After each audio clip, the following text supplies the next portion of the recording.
How you doing? Well, today I'm going to answer a question that I get asked quite a bit, it's how do you price your work? Now that's a $50 million question, isn't it, really? Because so many artists have trouble with working out how to price their work. A lot of artists, when they start out, feel that, they don't really think their art's worth anything, let alone trying to come up with a price for it. And the other thing is, when family and friends want to buy your work, you have this obligation, well, it's sort of an obligation that you want to sell it to them cheaper. But I'm going to tell you to discourage doing that, and I'll explain a bit later why. But first of all, I think there's some key things you have to keep in mind with coming up with a price. The most important thing, I think, is location, location, location. It comes down to where do you live, what sort of people live in your area, in your town, in your city. Can they afford, have they got money to spend on art? Are they the type of people that buy art? Where I live quite rural. 10,000 people live in my town, approximately, give or take, some more. And that's in the centre. Well, not even in this, well, it's spread around. Anyway, so you have to take into consideration location. For me, the good thing about where I live is no one's doing what I'm doing. The type of work that I produce, the fucking tractor's going. Sorry.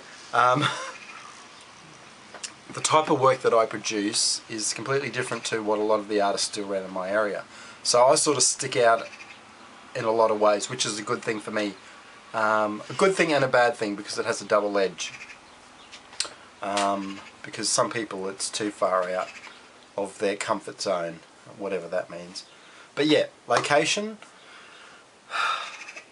You've also got to take into consideration how long have you been an artist? How long have you been making art? Are you the type of artist that makes art maybe once a month or once a week, does something? Or you need to consider your time investment into your art and whether it's regular or constant, because I think that really, for me, has an important part to play in pricing your work. I was last year I was asked to be in an exhibition with a group of pretty well-known, respected artists in my area, and I was honoured to be asked to be included in this exhibition. But I had no idea how to price my work with this level of artists that I was going to be exhibiting with, and I thought, oh, I can't be too cheap and I can't be too expensive. And anyway, I just looked at how much I'd been selling my work for here in Norway. I took into consideration the gallery that I work, that represent me, how much they think my art is worth, and then I sort of took into consideration the scale and the importance of this exhibition and the other artists participating in it, because I think that is a bit of a help as well. And I sort of priced my works. And when we came to the day of the exhibition and they gave out the artists and all their price lists, I was smack dead in the middle. I wasn't the most expensive and I wasn't the least expensive. I was sort of mid-range, and I was really happy with that. But experience, I don't reckon this is my personal opinion, but I don't reckon for at least the first couple of years you should charge huge amounts for your work. Not unless you're an overnight success, and then go for it. But I think it's something that you have to build up every year. If you're constantly creating art and you're evolving, then of course your work's going to go up slowly every year.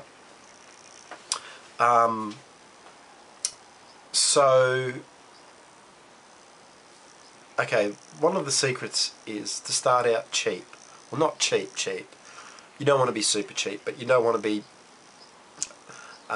so expensive that the general public can't buy your work, because they're the people that are going to tell you what to focus your attention on later on. So you start out with a selection of works that you can price fairly cheaply, that you know that people can buy, and then you go to an art market or an art fair or put them online, promote them, and then you just wait and see what people like, what people are drawn to, because that will give you an indication of what to focus your attention on. What is the style? What is it about this work that a lot of people like? And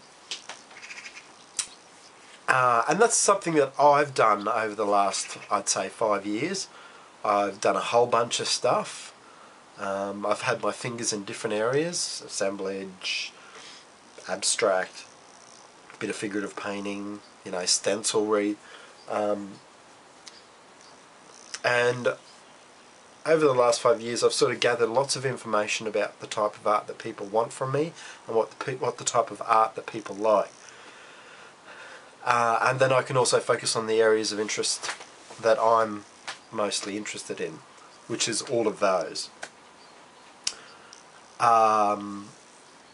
And then it's just a matter of developing the areas which people are most interested in, and obviously that you're interested in.